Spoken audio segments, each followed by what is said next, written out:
Yeah, some of it was uphill on a mountain bike, which had terrible, terrible friction issues. And I had a mini heat stroke. And can I tell you the truth about heat strokes? If you have a good mini heat stroke, it feels like an orgasm. Literally, for 30 minutes.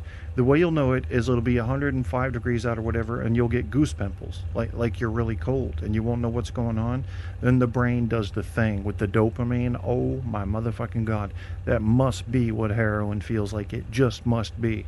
Anyway, you're about to hear Sam Harris, The Self is an Illusion. Now, that's getting a little bit tricky. Then we're going to have a battle rap between, it's a quick one, Barack Obama versus Mitt Romney. Then we will do something from Rory, I can never say this without sounding drunk, Rory Sutherland perspective is everything. All right, so I think I want to start this over so you can hear the beginning of it. So yeah, here comes Sam Harris, The Self is an Illusion. One of the problems we have in discussing consciousness scientifically is that consciousness is irreducibly subjective. Now, this is a point that many philosophers have made, Thomas Nagel, John Searle, David Chalmers, while I don't agree with everything they've said about consciousness, I agree with them on this point, that consciousness is what it's like to be you. If there's an experiential, internal, qualitative dimension to any physical system, then that is consciousness. And we can't reduce the experiential side to talk of information processing and neurotransmitters and states of the brain in our case, because and people want to do this. Someone like Francis Crick said famously, "You're nothing but a pack of neurons," and that misses the fact that half of the reality we're talking about is the qualitative experiential side. So when you're trying to study human consciousness, for instance, by looking at states of the brain, all you can do is correlate experiential changes with changes in brain states. But no matter how tight these correlations become, that never gives you license to throw out the first-person experiential side. That'd be analogous to saying that if you just flipped a coin long enough, you would realize it had only one side. And now it's true you can be committed to talking about just one side. You can say that heads being up is just a case of tails being down. But that doesn't actually reduce one side of reality to the other. And to give you a more precise example, we have very strong third-person, quote, objective measures of things like anxiety and fear at this moment.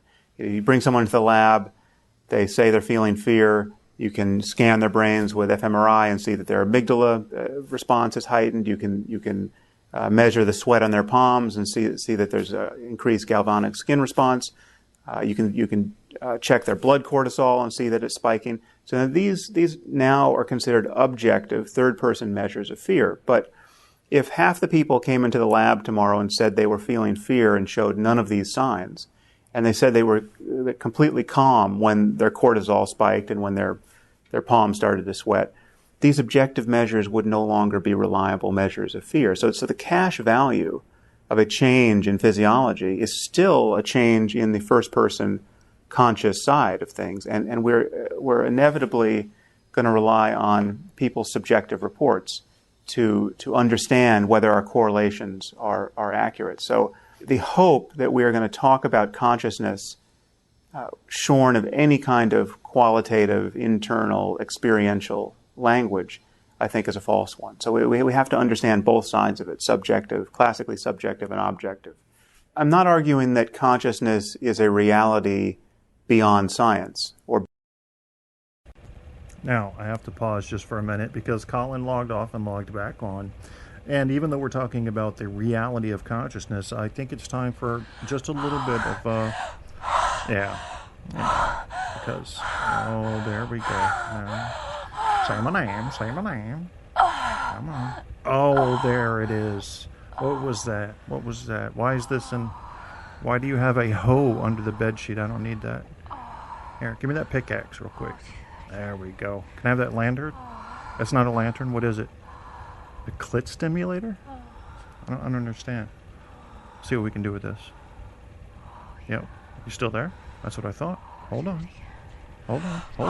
Hit, cut, hit, hey, ho. I'm doing a rain dance. I got my magazines on. I'm doing a rain dance. Higgity, higgity, hag. Higgity, higgity, hag. Hag. Or that it floats free of the brain at death. I'm not making any spooky claims about its metaphysics. What I am saying, however, is that the self is an illusion. The sense of being an ego, an I, a thinker of thoughts in addition to the thoughts, an experiencer in addition to the experience. That the sense that we all have of riding around inside our heads as a kind of a passenger in the vehicle of the body. That's where most people start when they think about any of these questions. Most people don't feel identical to their bodies. They feel like they have bodies. They feel like they're inside the body, and most people feel like they're inside their heads. Now, that sense of being a subject, a locus of consciousness inside the head, is an illusion. That is, it makes no neuroanatomical sense. There's no place in the brain for your ego to be hiding. We know that everything you experience, your conscious emotions and thoughts and moods and the impulses that initiate behavior, all of these things are delivered by myriad different processes in the brain that are spread out over the whole of the brain, that they can be independently erupted. We have a changing system. We are a process. And there's not one unitary self that's carried through from one moment to the next, unchanging. And yet we feel that we have this self that's just this kind of center of experience. Now, it's possible, I claim, and people have claimed for thousands of years, to lose this feeling, to actually have the center drop out of experience, so that you just, rather than feeling like you're on this side of things, looking in, as though you're almost looking over your own shoulder, appropriating experience in each moment, you can just be identical to this sphere of experience that is all of the color and light and feeling and energy of consciousness, but there's no sense of center there. So this is classically described as self-transcendence or ego transcendence in spiritual, mystical, New Age, religious literature. It is, in large measure, the baby in the bathwater that religious people are afraid to throw out. It's if you want to take seriously the project of being like Jesus or Buddha or some, whatever your favorite contemplative is, self-transcendence really is at the core of the phenomenology that is described there. And what I'm saying is that it's a real experience. It's clearly an experience that people can have. And while it tells you nothing about the cosmos, it tells you nothing about what happened before the Big Bang, it tells you nothing about the divine origin of certain books, it doesn't make religious dogmas any more plausible, it does tell you something about the nature of human consciousness. It tells you something about the possibilities of experience, but then again, any experience does. You can.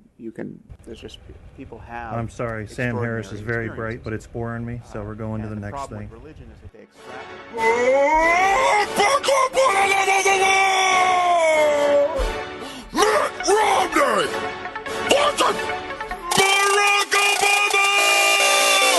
I'm not gonna let this battle be dictated by facts. I'm rich. I got fat stacks and super PACs. We all know what went down in that 2008 election. You're a decent politician with a winning complexion. You're all Barack and no bite, but no change, and we're all still hoping that you'll shut your mouth like Guantanamo Bay, they're both open. You're from the Windy City where you're looking pretty with your blowhards, but come January you'll be left evicted and with no job. Raw rhymes stronger than my jawline when I spit a phrase, knocking you harder than front doors in my old mission days. You see this silver spoon, this the mass out of debt. Took you 4 years to drop unemployment down below 8%. You feel that, Barry? Your old news. Everyone's having doubts, and your rhymes are as weak as this economy that you've done nothing about. Call me a vicious businessman, cause Romney's stealing this race. I'll go bank capital on your donkey ass, restructure your face. Well, they say your father was a great man. You must be what's left. Need to stop hating on gays. Let them teach you how to dress. You got the mama jeans and a Mr. Fantastic face. So rich and white, it's like I'm running against a cheesecake. Republicans need a puppet and you fed. Got their hands so far up your rear, call you mate. I'm the head of state. You're like a head of cabbage. About to get smacked by my stimulus package. You're a bad man with no chance. You can't even touch me. I got 4 more years. 2 terms. In the White House. Just trust me. I hope you saved your best rhymes for the second half. Because right now, I'm 47% through kicking your ass. Whatever. That 40% thing got you real mad. What did it remind you how many decent parents you had? Look, I respect our religions, but it might get crazy if the White House is a first, second, and a third lady. Ha! Don't bring up wives, man. What are you doing? You got hitched to the female version of Patrick Ewing. Let me be clear. Don't get it twisted. We'll see how pretty your face is after my face has kissed it.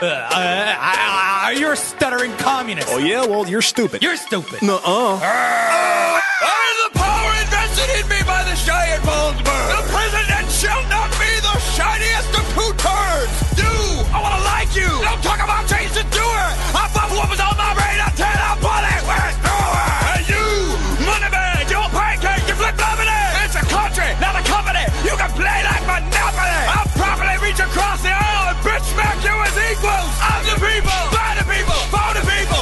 Ego.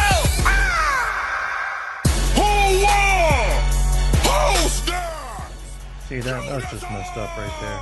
Yeah, I don't know. I don't know. It was like Thomas Jefferson that popped in, or Ben Franklin. Here comes the evil Scotsman. The prisoner wishes to say a word.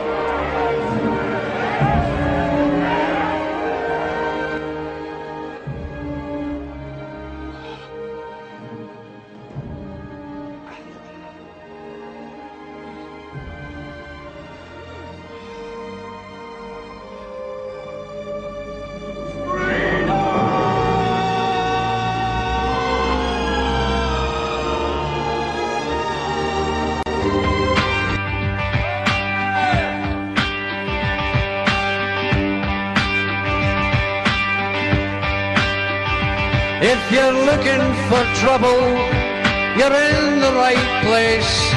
Don't look at me like that, or I'll headbutt your face. I'm a mean motherfucker, I was born that way. And just because I wear a skirt, don't think I'm fucking gay, 'cause I'm an evil Scotsman, and Jimmy is my name. I'm a sheepshagger from Aberdeen, and causing pain is my game. Now if you're a woman, married or not, I'll take all your kit off and I'll dive in your mott. I'll take your legs and spread them wide, and then I'll put a wetsuit on and shag you from inside. I'm an evil Scotsman, and my name is Jock. And the girls are all gagging for a portion of my 10-inch cock. Everybody!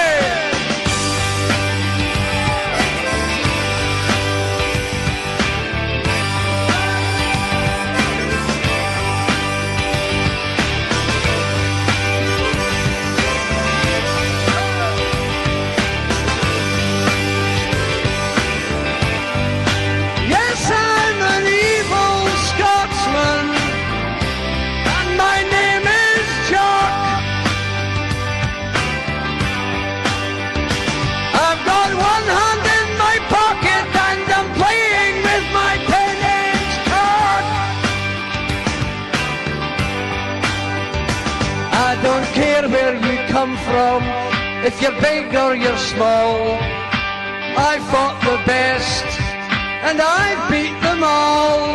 If you're English or Irish, you won't have to die. But if you are a German, you can kiss your ass goodbye. I'm an evil Scotsman and John